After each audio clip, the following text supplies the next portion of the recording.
जे लोक नाही म्हणू शकत नाही त्यांना हळूहळू लोक फॉर ग्रँटेड घेतात, गृहीत धरतात, त्यांच्यावर हक्क गाजवतात.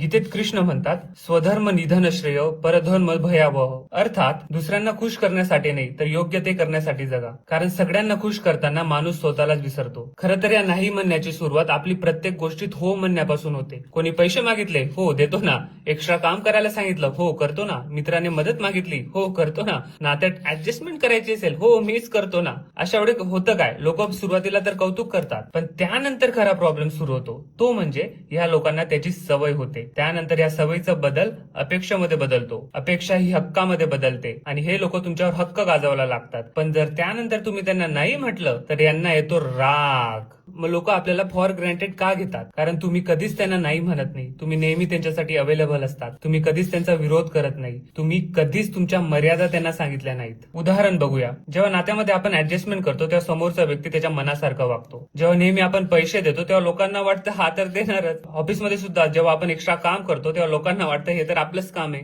नेमकी मूळ समस्या काय आहे? आपण नाही म्हणायला का घाबरतो? लोक नाराज होतील म्हणून, लोक सोडून जातील म्हणून, लोक आपल्याला वाईट म्हणतील म्हणून आणि स्वतःची किंमत कमी होईल म्हणून. म्हणजे समस्या ही मदत करण्यात नाही तर समस्या आहे स्वतःच्या मनाविरुद्ध हो म्हणण्यात. मग नेमकं करायचं काय? याच्यावर उपाय काय? मदत करा पण आपल्या मर्यादा ठेवा. प्रेम करा पण स्वतःला विसरू नका. गरज पडली तर शांत